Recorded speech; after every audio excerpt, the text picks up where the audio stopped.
Hey, all you Arizona lovers. This is the Finding Arizona podcast. I'm your host, Jose. And I'm your producer, Brittany. And here at Finding Arizona Podcast, we collect the local stories of all entrepreneurs and from around the valley. So join us at findingarizonapodcast.com, where you can hear every episode and see it as well at YouTube. Like, subscribe, and comment below who you want to see next on our show. And when you're ready to start your podcast, you found the right spot. Found House, your next podcast production company. Now, let's get back to the show.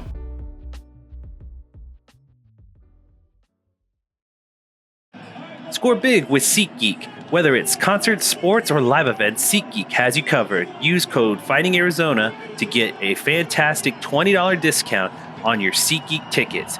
Catch your favorite live events hassle-free with extra savings. Visit SeatGeek.com and make every experience unforgettable.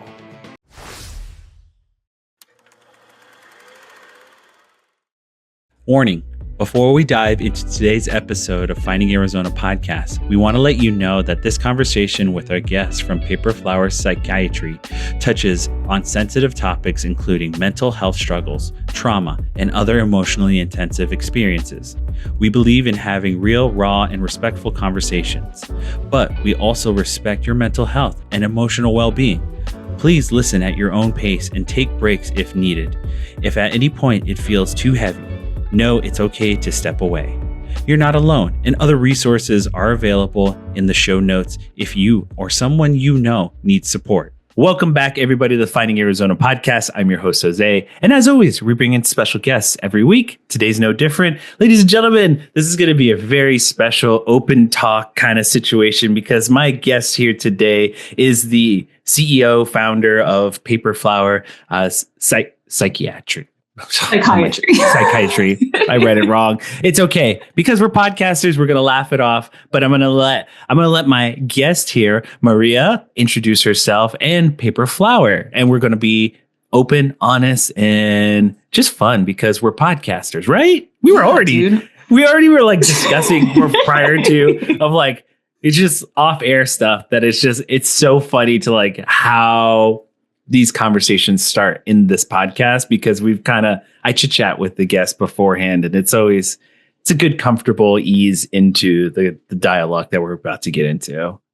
We grab the vibe. So My name is Maria Ngala. I'm a psychiatric nurse practitioner. I own a fairly large growing private practice in across the state of Arizona. It's called Paper Flower Psychiatry. So it's pretty rad and it's pretty different from everything else out there. I launched it in like 2020 and It was like the first Trump administration and like I had just quit my job. Well, I got kind of forced to quit. I have like a long history of authority problems, but anyway. It's in your bio. And I was like, we're going to get into this. We're going to talk about it at least a little bit because again, I think it does make up your whole history and your whole story. And you're kind of going into the question that I ask everyone is like, give us your origin story and how this came to be, because that speaks a lot to the root, like what I say, the root of the plant or the root of the tree is learning, the beginning. So please go forward. I love this kind of like introduction that you're bringing to us because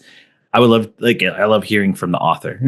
For sure. So I grew up in Massachusetts, if we want to like get to the birth and the origins. I didn't grow up in like a very rich place, right? So I kind of like grew up with a lot of like hardship and, I grew up on Medicaid, right? Like not having like private insurance and like kind of like being a part of like, can I afford, to go to school when I grow up? And I eventually was able to go to community college, grab a degree, move into going to UMass Amherst. I got a degree in public health. And then I like thought about being a nurse or a nurse practitioner at that point. Okay. And I was like, man, I don't know. That's for like smart people, like that's like the powerful people. Like I can't do that shit. You know what I mean? So at some point I just like applied for a scholarship and I said, fuck it. And I got it. I was like one of very few people who like received the scholarship. Nice. And I applied to NP school when it was like really competitive to get into. Like there were like thousands of applicants nationwide. And I was like one of, very few picked. That's awesome. Yeah, dude, it was like this weird thing that all kind of like came together. And I originally was like enrolled for family nurse practitioner school. And I hated everything that had to do with blood. And I hated everything that had to do with like touching people. You and I are on the same page. No, do you want to give a bed bath? No, I don't.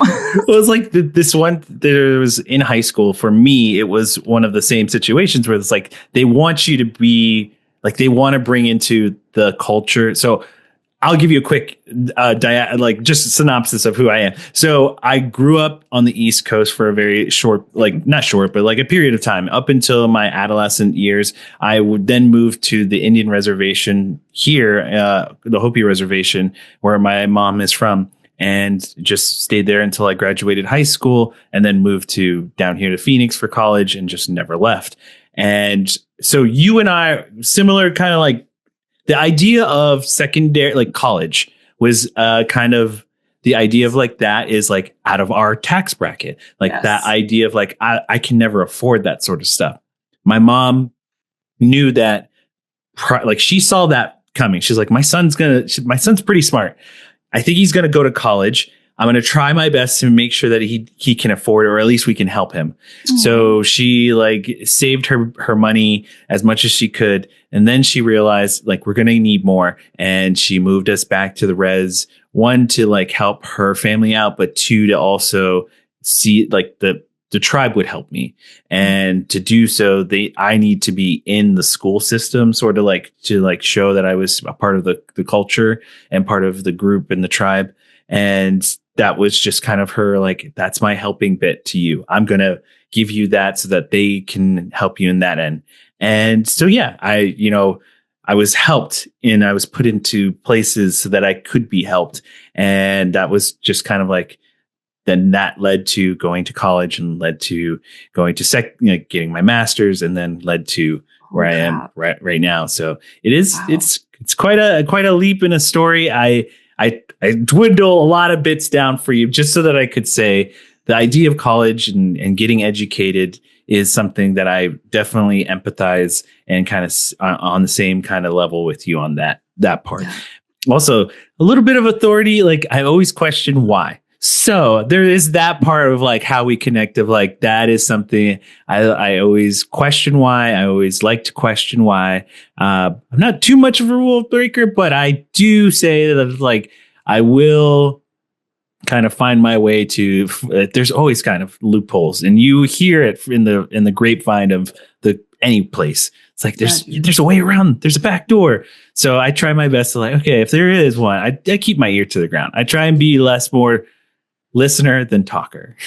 Yeah, I hear that. And that's the thing with college too, is like people who are born in generations of families who've like already been to college think that college is just accessible to everybody. Yeah. But when you grow up in the environment that like it wasn't a thing, do you know what I mean? Like, and the people around you were not educated, you're not like, oh, I could just go and get a doctorate. Like, that's just something I can do. Like, nobody thinks that. Like, I thought I was too stupid to be a nurse. I was like, well, I can't do basic math. So like, who's going to give me a degree? Right. Yeah, exactly. So I think there's just a lot of like privilege that comes with a lot of people within my profession who are nurses because they come from generations of nurses, or who are, from generations of doctors. But that kind of thing, I think, kind of like changed my understanding of like the people I wanted to help and that I wanted to like be a part of, you know what I mean? Because I don't want to like treat bougie people. I didn't come into like this field to like work in private practice and treat a bunch of rich people with mental health issues. Like, I'm sure we do, but like also that's not like why I'm here. Yeah. So there's also, it's like this level of the connection that you have to your childhood. A lot of the times we kind of look back and we see a lot of those things while we're growing up. And that really, for me, that was always the deal of like, wow, I see this every day. Or like, I walk past this, I see the worst, or I see the failure in the system overall.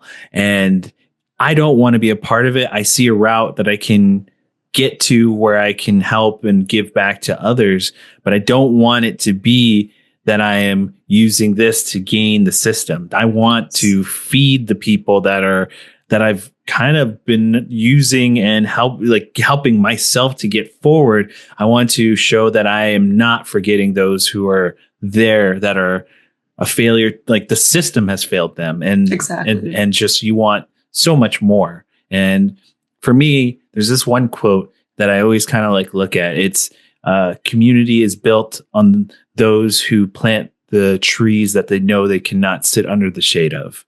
Damn.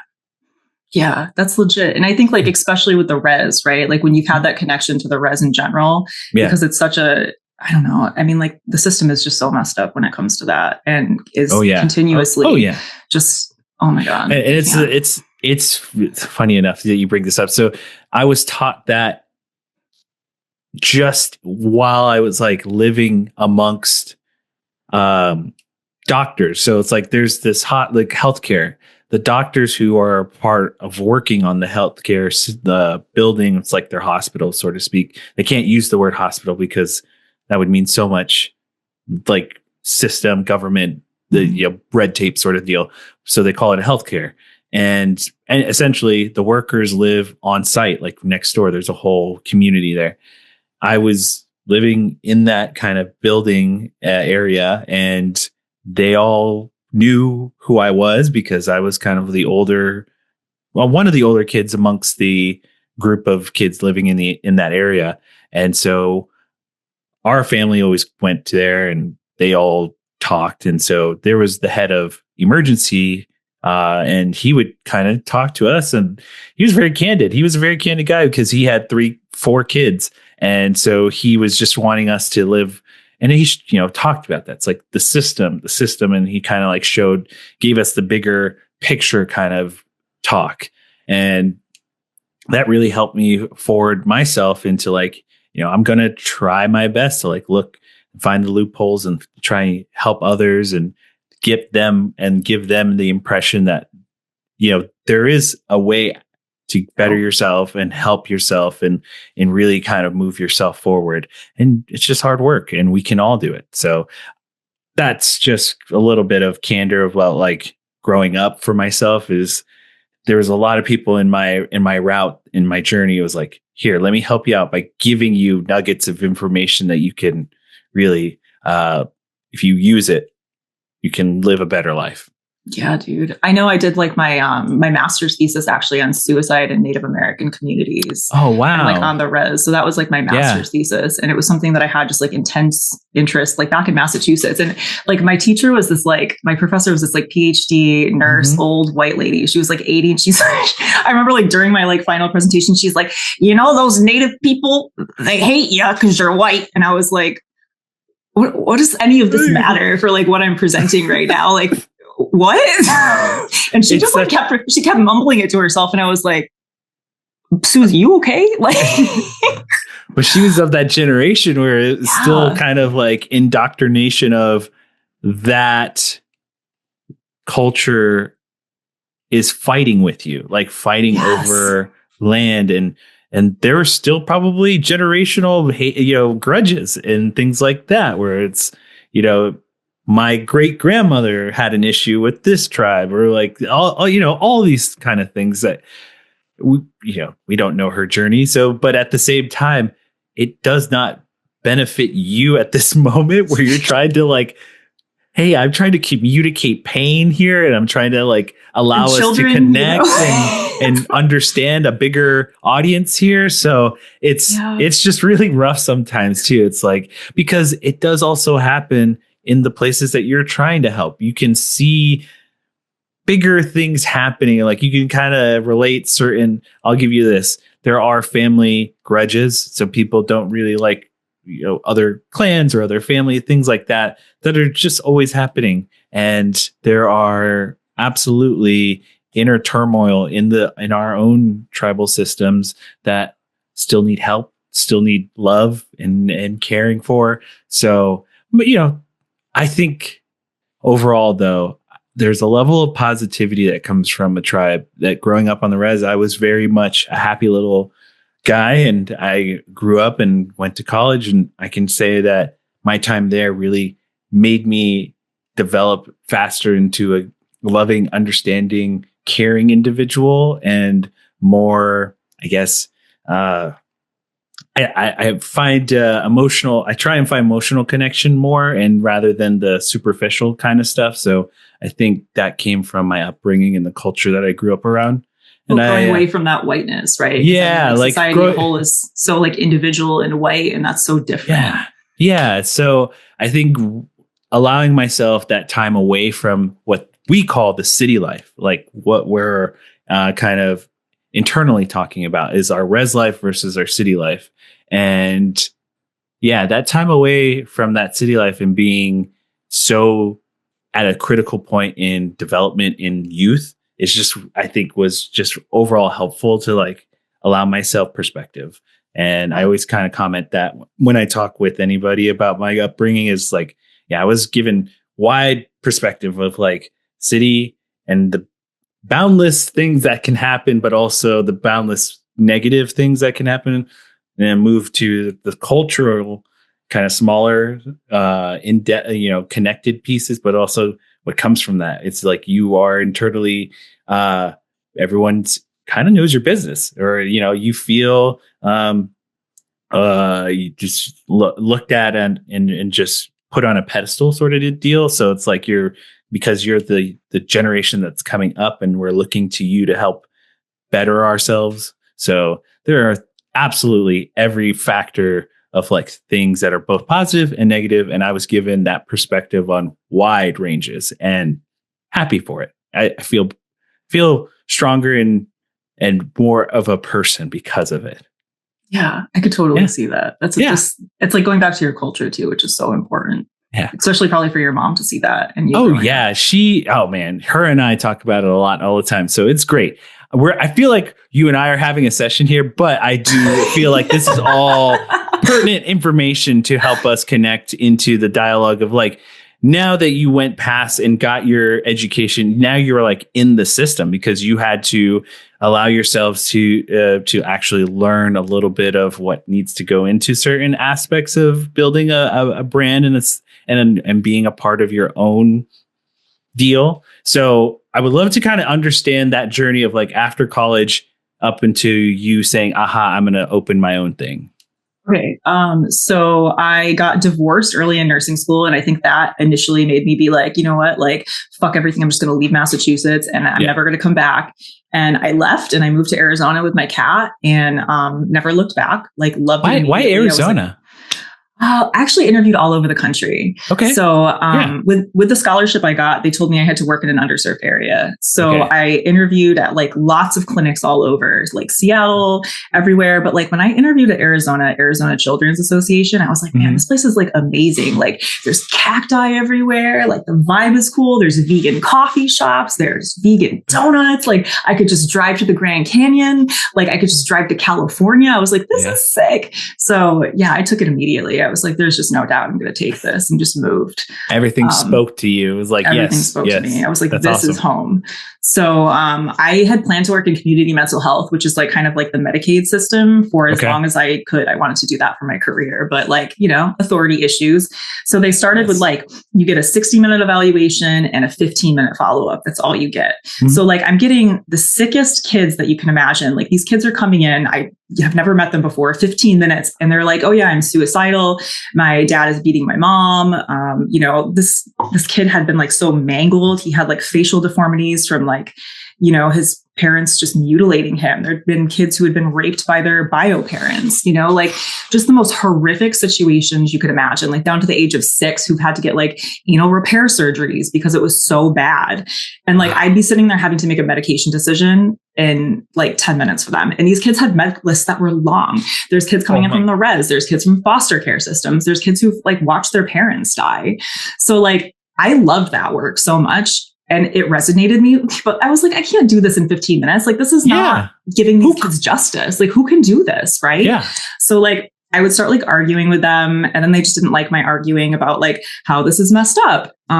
So yeah, they kind of pushed me out, moved over to another community mental center. I got fired from that one because like, again, same thing. I was like, well, this is ridiculous. Like I can't give these people this kind of care. So they pushed me out, moved on to my third one. And like, I just, at that point was just like, I'm just going to shut up and I'm going to give people care.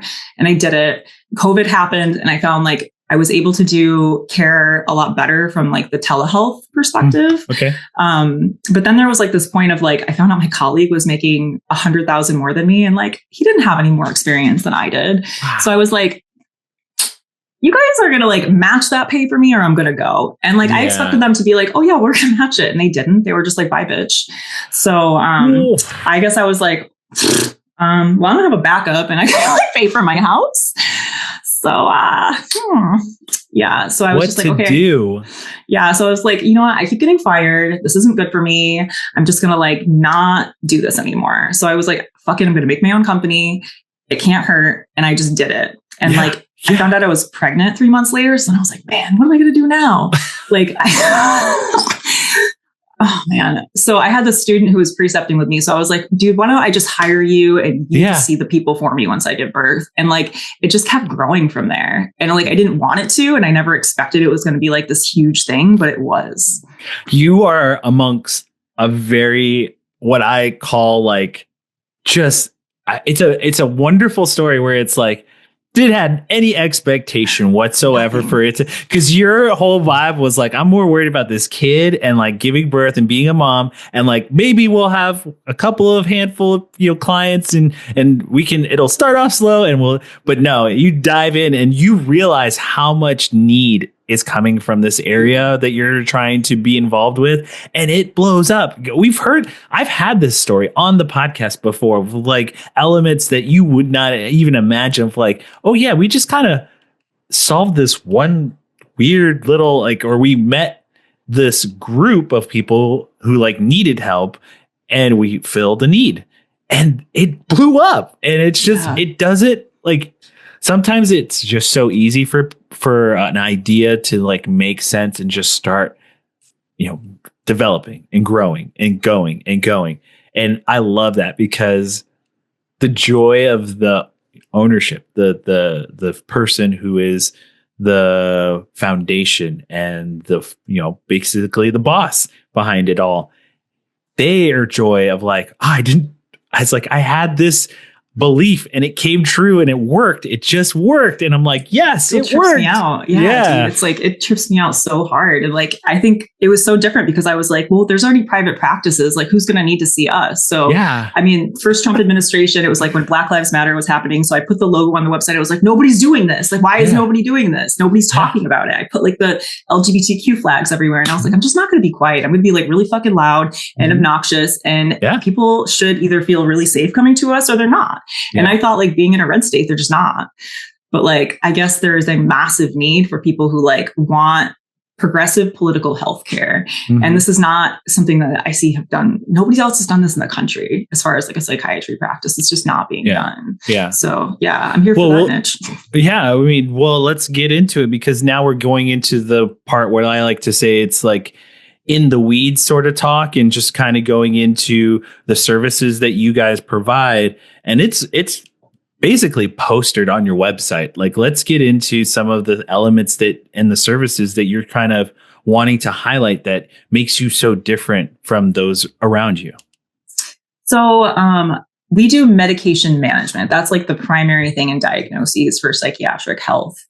So when we're thinking about like, I need a depression evaluation, anxiety, OCD, trauma, we recently started offering autism evaluations, which is, I think, like something that's very needed. But DDD, Department of Developmental Disabilities in Arizona, doesn't accept nurse practitioner diagnoses as qualifying. So that leaves it only kind of like useful for validation, like self-validation more than anything. But we do ADHD evals.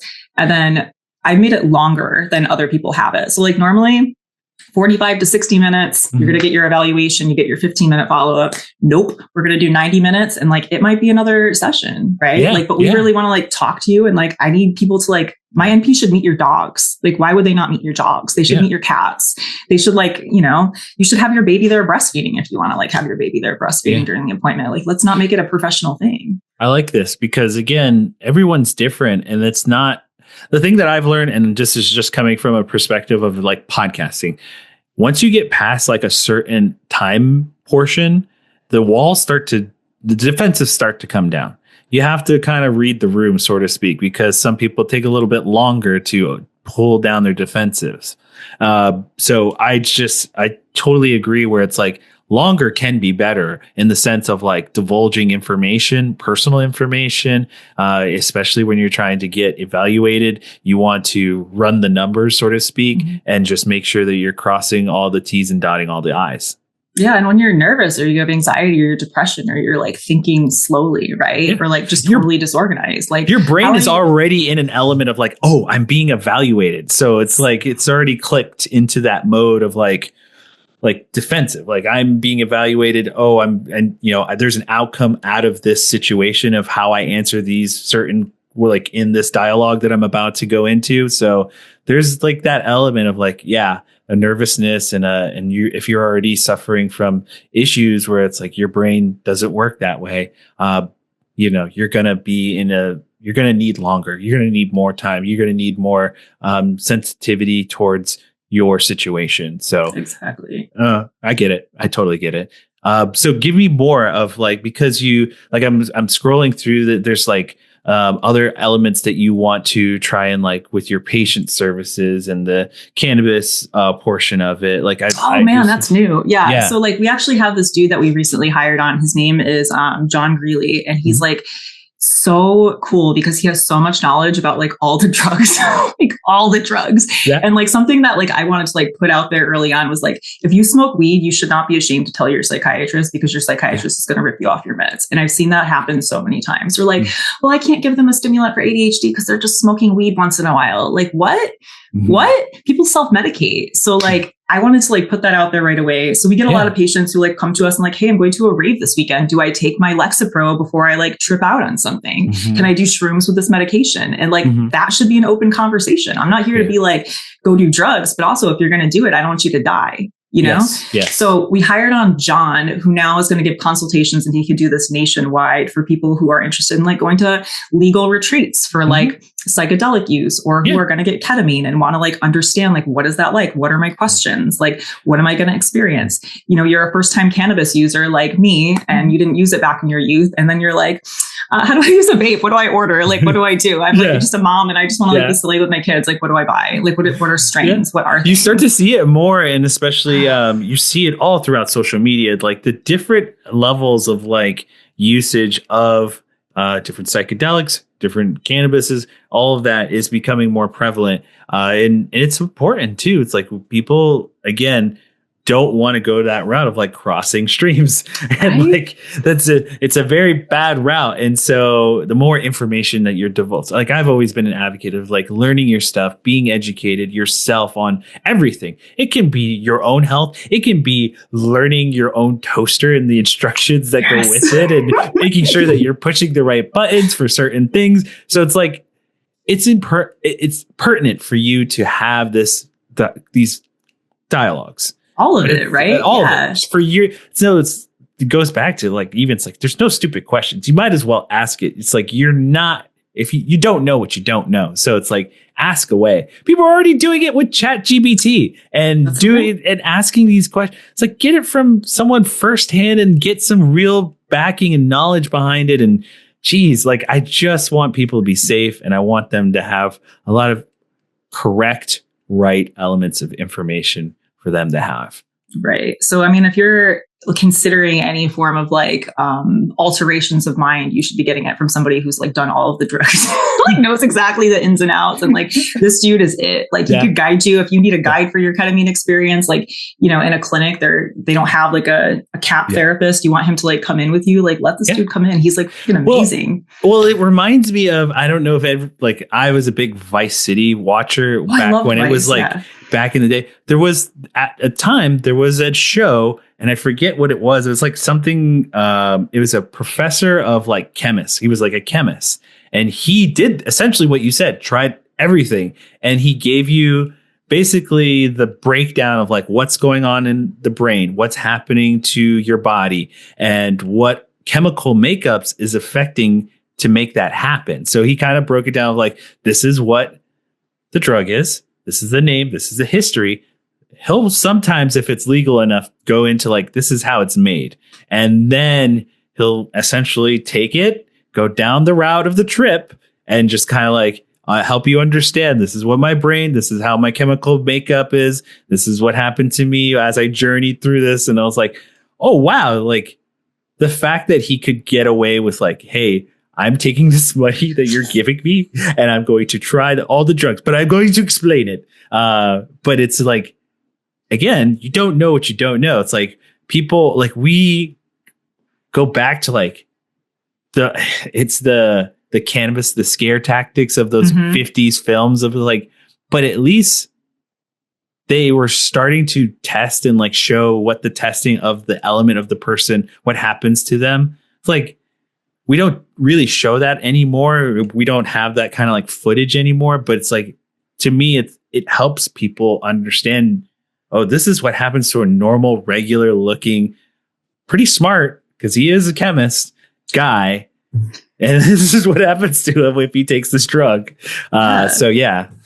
And I mean, like, that's something that people have this like stigma of like, what does the person look like who's taking drugs and like, how are they experiencing it? And they can't apply that to themselves necessarily. So like to have somebody sit down and give you like the harm reduction education of like, this is the bad things that could happen and this is the good things. And like, this is the experience. And kind of like prepare you. So you're not just walking out with your friends and having the peer pressure and being like, well, I'm going to take this stuff now. And then being totally lost and having like a mental health breakdown because you just were not prepared. So having him added on in the past couple of weeks, I'm like, man, this has already been an incredible asset for us. Yeah, well, that's great. And that now I'm kind of pitching you ideas, because now another thing that you do, and we talked about this, was that you're a podcaster. So you have your own podcast, and I want you to tell everyone the name, but I also want to just kind of like pitch you the idea of like having him come on and talk about psychedelics, education, really going into topics of the week, sort of like, hey, this is cannabis, this is mushrooms, this is the such and such. And like, you can now have a sub podcast section in your podcast. And so go ahead. Introduce your podcast. I'll shout to them. I'm right here. I'm a guest. Damn. All right. So I have a podcast with my good friend Tabitha, and who's also a psychiatric nurse practitioner. It's called Brain Trash, from DSM to Dumpster Fire.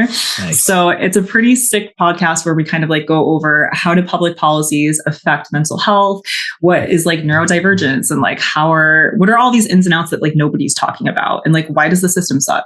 Basically, and like, how do we get around that?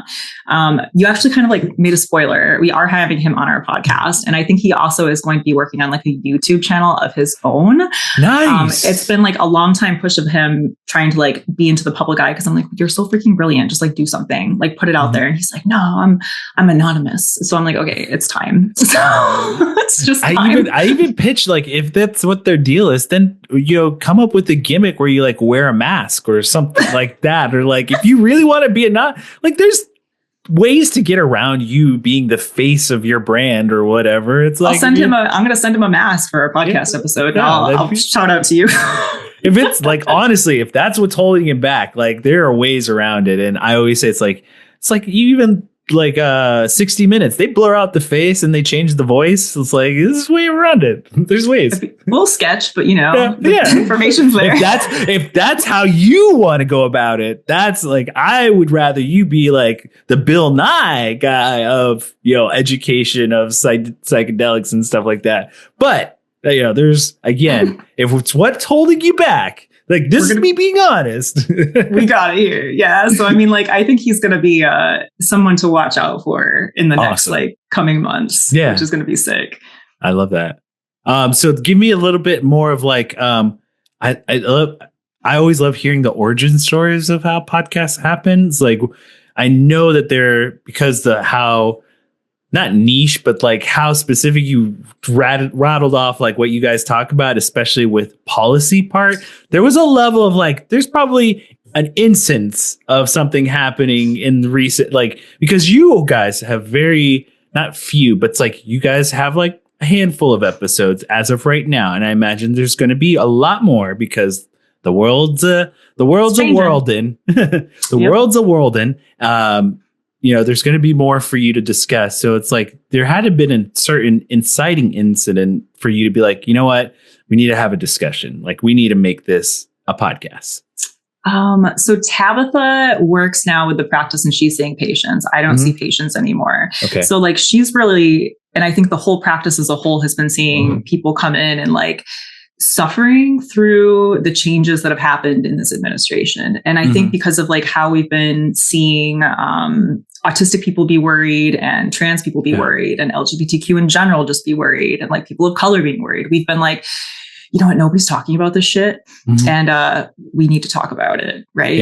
That was pretty much it. And I think her and I had talked about it for a long time. And she's another person who's just very like, well, I'm anonymous and I'm private and I don't want to put my face out there. And I'm like, girl, you're so freaking brilliant. Let's just do it. Like you like all this like nerdy ass shit like I do. So like, let's just do this. So you gotta, I always say this, I'm the same way. I started out being the same way, but as again, I go back to this thing of like, you know, you and I are parents, so we get it, to the level of like, it's not about us anymore. It's about them. And if I can be somewhat of a kind of pillar of like heroicness or whatever it may be, just by saying, hey, look at my face. I'm about it. I voted, or I like said this, or like this is me. This is how I, you know, want to be seen. And he's affected positively by that. Sure. Like, yeah, I will gladly put forward my face into the world and say, hey, I am for this. I'm against this. And he can look at his dad and say, I'm proud of you. Yes. Like, that's all I want. And honestly, like that was for my TikTok. For the longest time, I was politically neutral. And like, I've been not politically neutral off of TikTok, but I have a TikTok with like 135,000 followers. Oh, right? I know. We were going to get into it. That was actually going to be next up, is like you again are on the social medias, and your TikTok has, yes, like you said, a wide amount of eyes. And so it was going to be my question of like, where was the change? Where, you know, why was it so important for you to make the change to be more yourself, so to speak? Yeah, I think like for a long time, it was like, let me just do the education. And then like, as things started shifting and I saw the impacts of like, when these shifts are happening, this is going to completely devastate like not only like my field, but the country, right? Like Medicaid being eliminated or being like compromised, even like if we're just going to like be really like conservative about like the potentials of budget cuts through this administration, like that's going to kill people. Yeah. Like it's just going to kill people. Like how can I not talk about that? Right. Like my kid is going to read history books someday and be like, man, all of this shit happened and my mom was just quiet on social media and I can look back and see that shit. Oh yeah. I can like, scroll back and like put my finger on the pulse of like what they were doing and thinking at that time. Yeah, no way, dude. Like I cannot do that anymore. And I like cannot sit here and like let misinformation come out about like psychiatric health or vaccines or just like all of these things about like autism that are coming out now, right? Like there's this massive talk about autism all over the country and about like, well, it's caused by these, environmental things and it's caused just by red dyes or like whatever. Yeah. And then we have this report coming out that everyone's been waiting for, Make America Healthy Again. And like, it's got fake sources. Like the studies that they're using are from 1986. Yeah. I'm like, that's the other thing that I wanted to get in with you about, like in the weeds sort of thing. It's like as a practitioner or someone who is trying to help other people be educated on this stuff, what are the resources that you're doing? Like, what's like, are you reading the studies? Like, how do you keep yourself at least, you know, understanding what's getting out there? Yeah, dude. So that's the thing is like, people who are in this profession are kind of like put in a position where like we need to keep up to date all the time, right? Because everything's always changing. So from you guys to doctors to other people who are like licensed, like anything, like you really go to a licensed professional, you kind of have to stay up to date. And it's not even like you should, but it's like you actually have to through like needing continuing education credits. Yeah. So like I do a lot of like research myself and like reading journals and like kind of like looking through that stuff. I'm always looking at like, you know, I have this app called Elicit and I'll like ask it research questions and I'll read through like hundreds of studies. That's just what I do for fun. I'll buy textbooks and like read them for fun.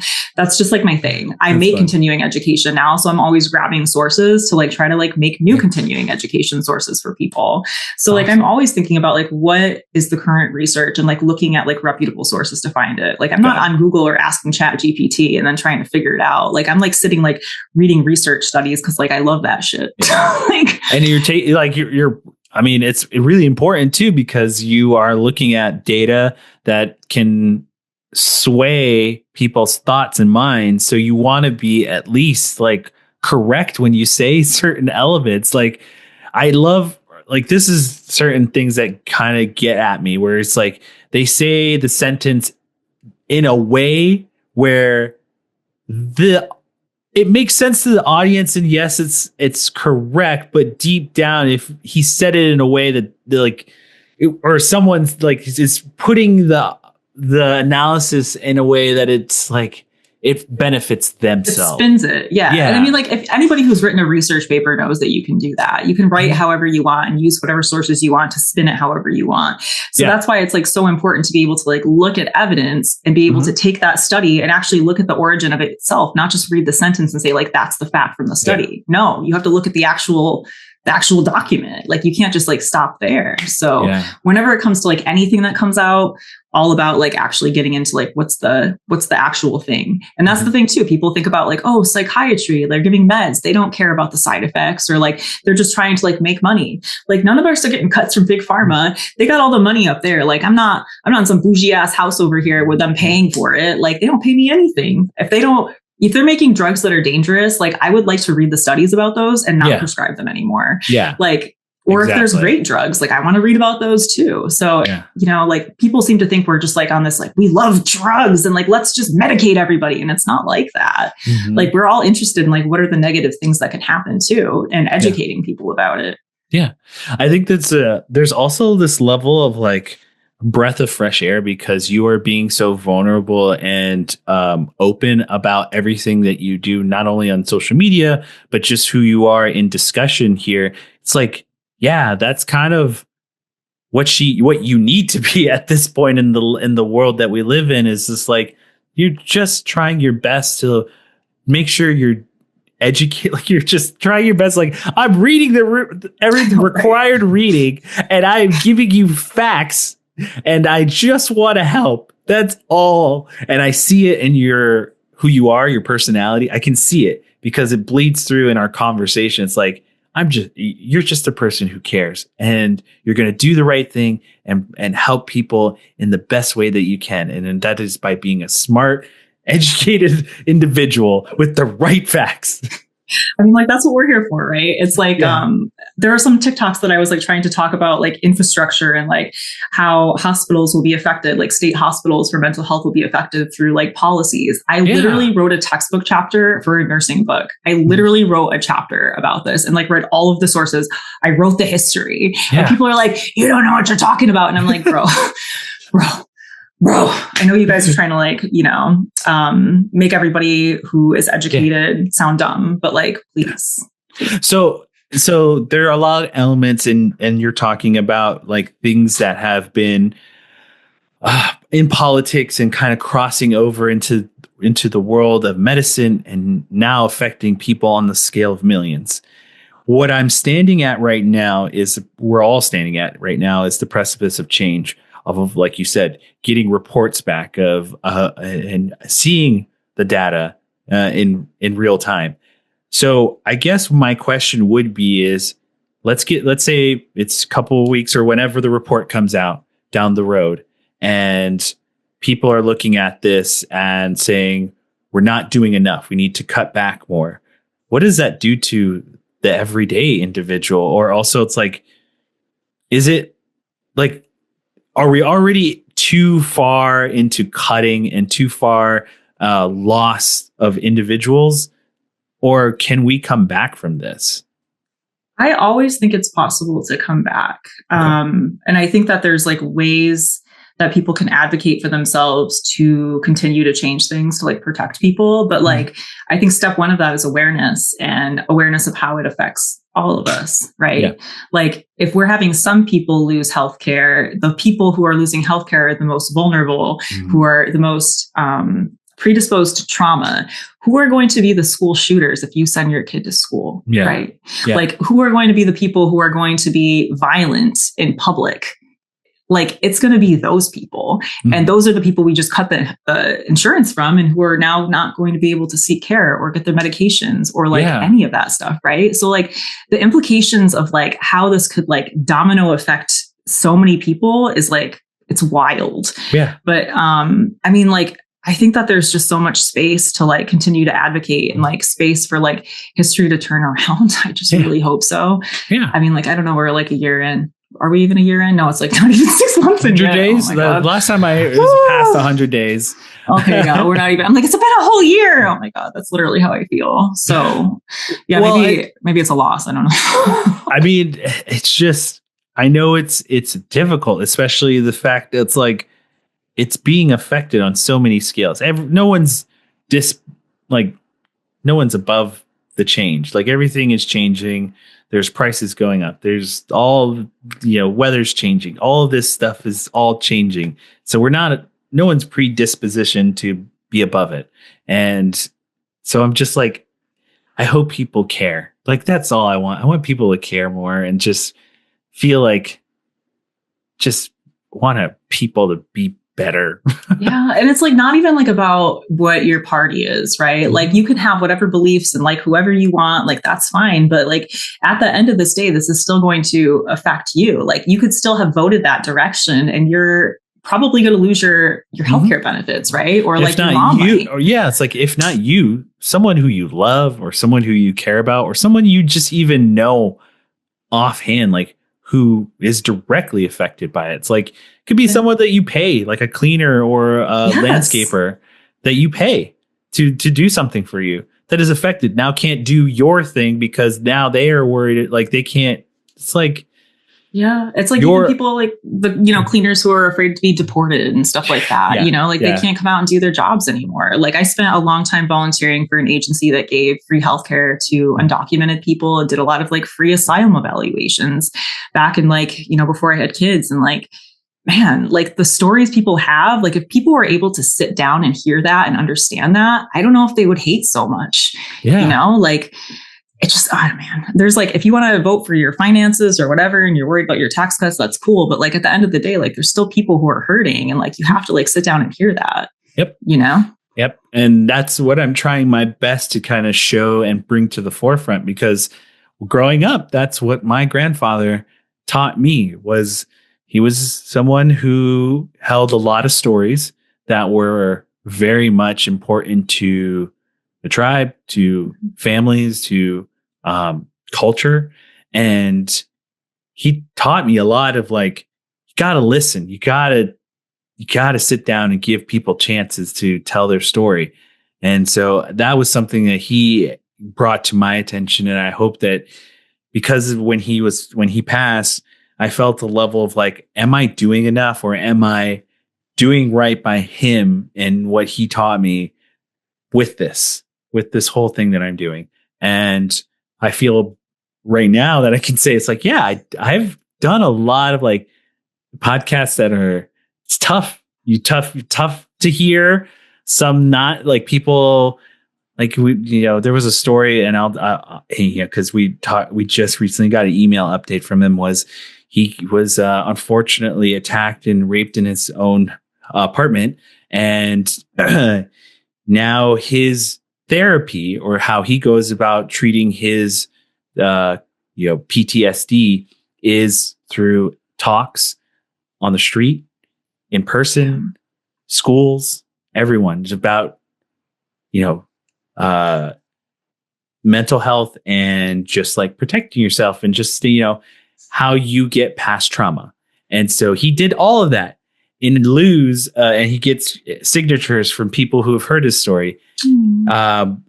One, it's like a form of therapy, but he is trying his best to get onto the Stephen Colbert show and to show him all the signatures that he's collected throughout his journey.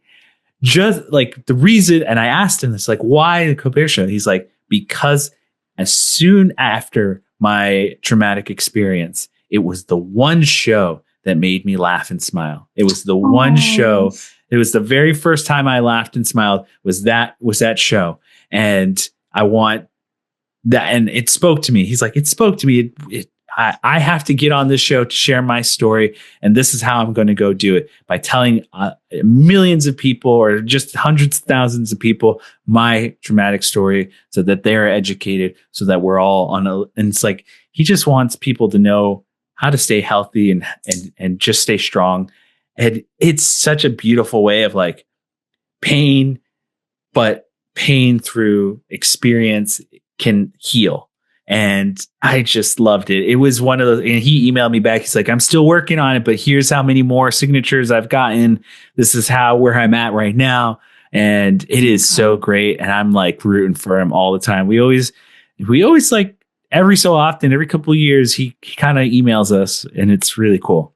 We need to crowdsource him or something from TikTok. I talked to him about it every so often. It's really funny though, because he's really about it, because he wants people to know his story and wants really to help people understand. It's like, you can heal. You don't have to go and be in the dark and be in a scary place. You can come out of it, because he's come out of it as well. And it's really beautiful. And I've met stories like his and others who are just as traumatic or just as heartfelt.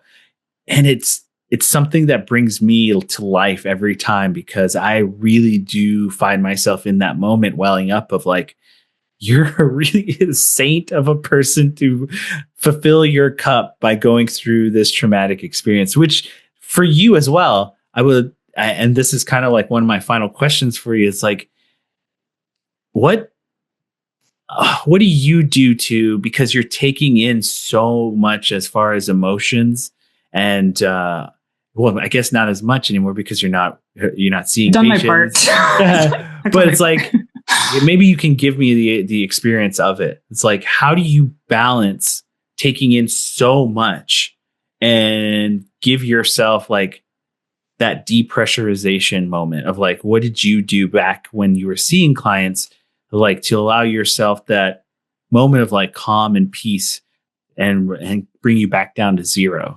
I don't think that there is a come back down to zero when it's like as intense as that is. And with like some of the stuff, and like I've had patients unalive themselves who are kids and like lost patients. And I've gotten those calls in the middle of my workday. Right. And like had to continue seeing patients right after that. And that's devastating, dude. So like, I don't know. I don't like the things that I've like taken in and like internalized. Like when I think back as a mom, I don't think that I could hear those same stories again for the first time. Yeah. I think I was able to better dissociate from it when I was earlier in my career before I was a mother. But like, I think now, every time I hear stories like that, I apply them to my own children and I just break down. So like I've seen clients and I'm like, I'm crying with you. Right. And like, I think like being human with them, I don't put on a professional face, and like, I will be human with you and sit with you and like hurt with you.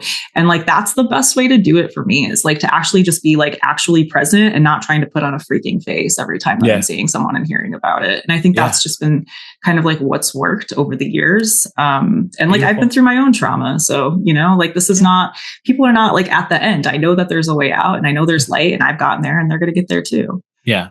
And you brought up trauma, and I don't mean to like get too nitpicky with like your social media and just like kind of like looking at it and just experience it. But there was something that you advocate for. And if you want to kind of go into your advocation of like what you try and with your child, I forget what it was called.